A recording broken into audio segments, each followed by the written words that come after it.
Hey guys, what is going on? It is Brooke, or the Undead DM, back at it again for the next video. And in today's episode of Homebrew Review, I'm going to be going over the additional subclasses for the Sculptor that I had finished previously in the last episode. If you guys haven't seen the original video, I will link that in the description below. It covers the base class and the first subclass. But if you'd be so inclined, please also check out the homebrew review playlist that I'll leave in the comment section, not the comment section, but the description below. But without further ado, let's get started. So my initial thoughts on the class were not that good, as it didn't have proficiency in any weapons at all, and only armor, and the only subclasses in the original PDF that really sparked any sort of interest in me were the shield and the hammer, as they were the only subclasses that actually kind of tried to be good and fun, or at least benefit you in some way for taking them. So we'll see how these fare. So the first one here is called Shape of the Chakram. You basically get a bleeded ring that you can throw at people. So your shape weapon is a melee weapon with the thrown property of 20 to 60 feet. So a similar-ish range to a dagger, or something akin to that. It does a d8 slashing damage, and if you make a ranged attack with a weapon, with your chakram, it returns to your hand through a series of banks and ricochets. So that's interesting. I don't think there's another d8 slashing weapon that has the thrown property other than I think the hand axe. But Centrifugal Cyclone. So at 6th level, when you take the attack action using your chakram, you can use your bonus action to turn this turn to generate a small cyclone in your space until the beginning of your next turn, utilizing the centrifugal force. While the cyclone persists, other creatures' ranged weapon attacks that would pass into or through your space are made with disadvantage.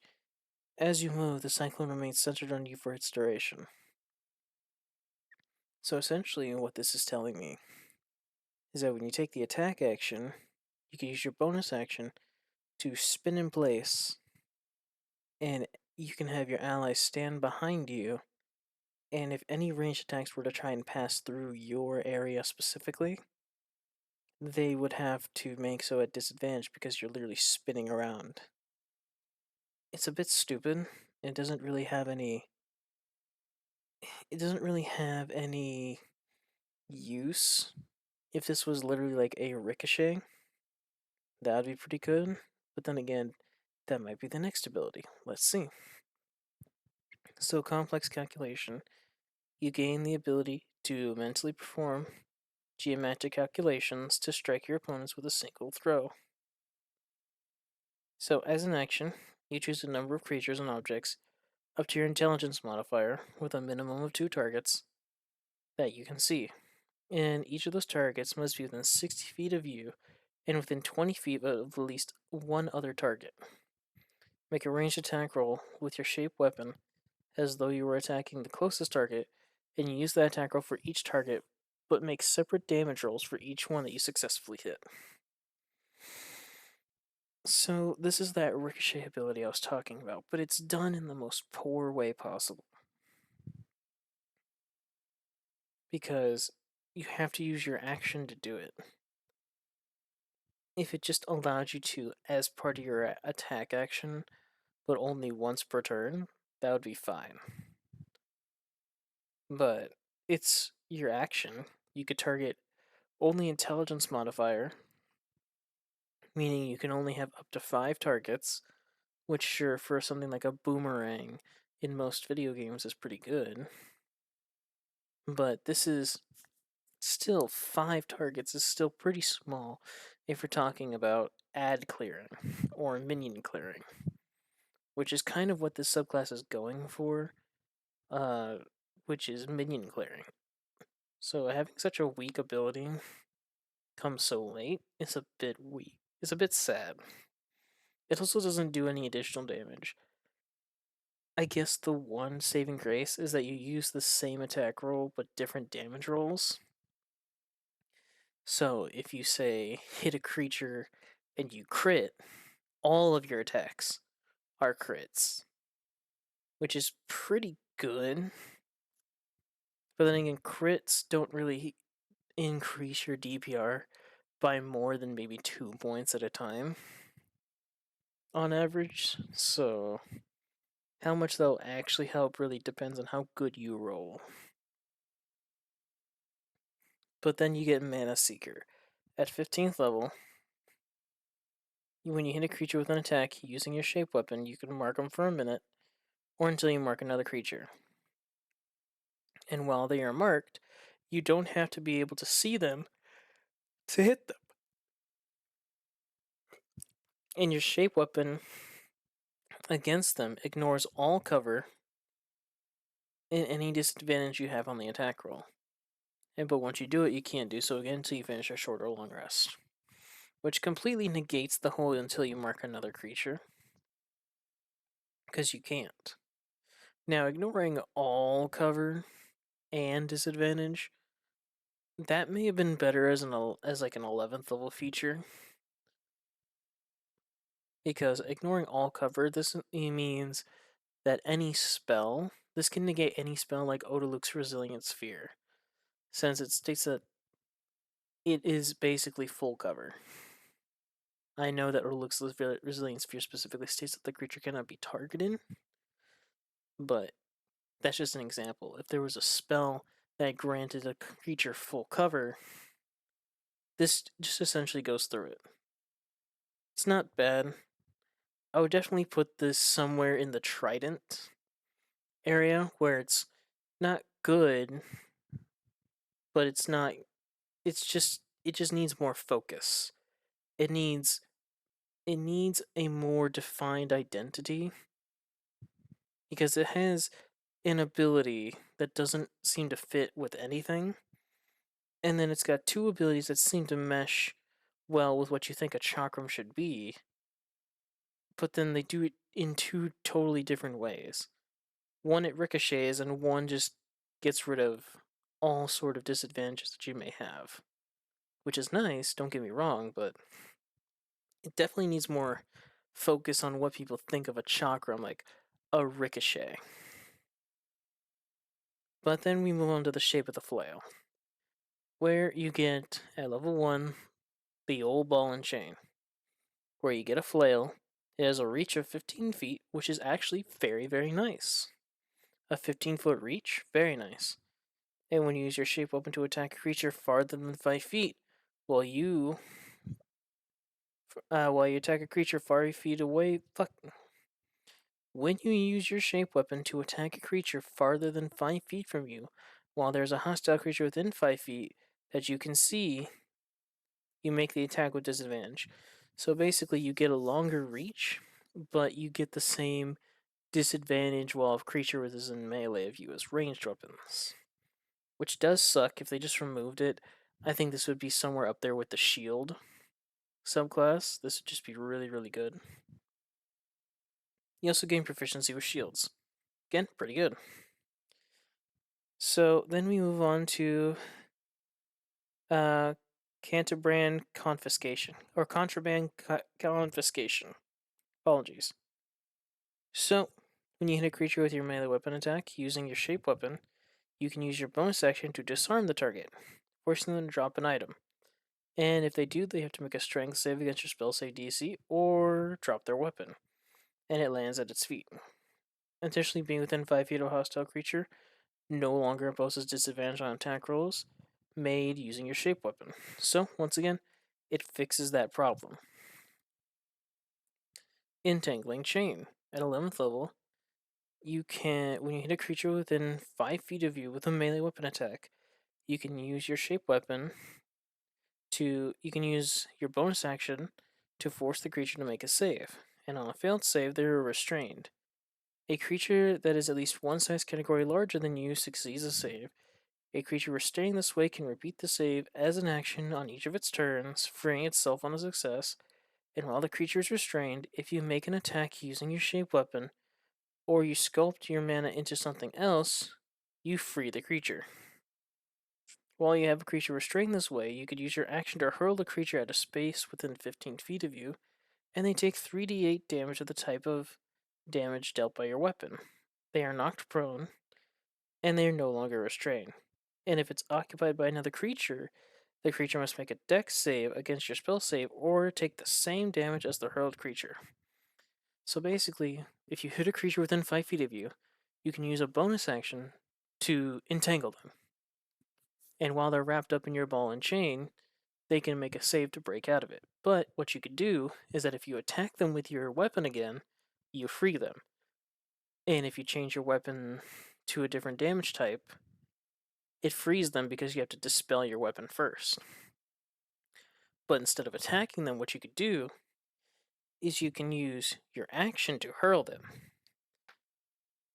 Now, I believe flails only do a d8 damage, so you're essentially getting an additional 4 points of damage on average on top of your normal 2 attack damages, because flail doing a d8 damage, you are losing out on your strength modifier.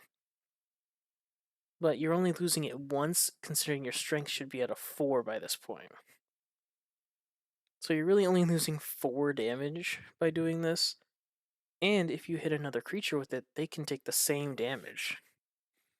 It's not a bad ability, but it definitely can have more added to it. And at level 15, you get Wrecking Ball. So you can use your action to empower your weapon, and for 1 minute, it has a range of 25 feet. When you hit a creature with an attack using your shape weapon, it releases a shockwave that damages nearby enemies. The target and each other creature besides you within 5 feet of the target takes d6 of your shape's weapon's damage, and it deals double damage to objects and structures once per long rest. Now, the reach of 25 feet is pretty good. The area of effect damage, honestly, I would have increased it to 10 feet and made your allies unaffected too, and maybe also increase. I would either increase the range or increase the damage. Because a d6 damage on a d8 weapon is a bit weird. But if I would have made the damage higher, I think this would be fine. Overall, I think this is not as good as something like the shield subclass from before, but this is definitely one of the higher ones, because literally 5 levels later, it just gets rid of its only weakness of being within 5 feet. And then finally, Shape of the Kunai. You get Bokejutsu. So you have Shape of the Dagger. The ranged weapon attack with it, you can immediately sculpt your mana into a new copy of the weapon, no action required. And if you make an attack using your shape weapon as part of the attack action, additionally, if you make a weapon attack using your shape weapon as part of the attack action, and you aren't wielding a shield, you can make an additional melee weapon attack with it this turn as a bonus action. And when you reach 11th level in your class, the weapon's damage becomes d6. It's a pretty interesting boost there, but okay. Nimble Striker. At 6th level, while you weren't wielding a shield, if you make a melee attack against a creature, that creature cannot make opportunity attacks against you for the rest of the turn. So you essentially get the mobile feat. Okay. Sudden Transmission.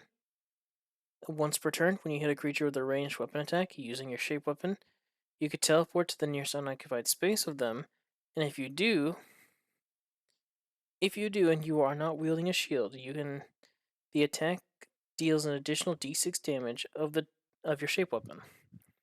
So what this is getting at is that you can throw your weapon at somebody, use sudden transmission to teleport within 5 feet of them, and now you can make a melee attack against them.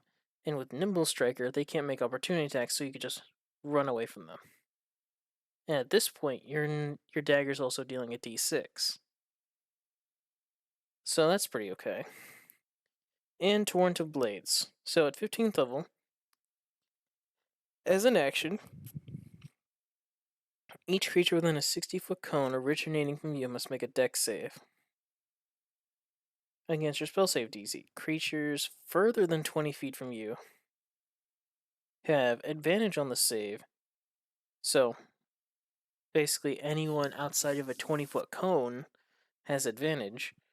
But on a failed save, they take 5d8 of the damage dealt by your shape weapon, and if the target is within 5 feet of the ground or an object. If the target is within 5 feet of the ground or an object of its size or larger, the creature is restrained for 1 minute, and on a successful save, they take half damage and are not restrained. A creature restrained this way can make an athletics check against your spell save DC, freeing it on a success. Alternatively, an unrestrained creature within 5 feet of it can use its action to free a creature restrained this way, and you can only use this ability once per long rest. So basically, you're just spraying shuriken and kunai at people, and if they're close enough to an object or the floor, which if they're standing there, they should be close to the floor. If they fail to save, they essentially get pinned to the floor, or the object, or the wall, pretty much anything. Which is pretty nice, meaning you'll always get the restrain as long as they fail. Because unless they are just flying in an open sky, then yeah, this ability is useless. But if they are anywhere on the ground, this actually has some use. I think this ability would be better suited as an earlier level ability. But overall, I think the best subclass here is probably the Flail. The Flail definitely has that same philosophy of find a gimmick and stick with it that the shield does, but definitely not to the same extent. If Ross Leiser had put as much thought into his other subclasses as he did with the shield, I think it would have been a lot better. And if he did that with the entire class, it would have been a lot better. Overall, the weakest here is definitely the Chakram, because it just is kind of unfocused. And the Kunai, similarly, is also a little bit unfocused. It seems very obviously ninja-like.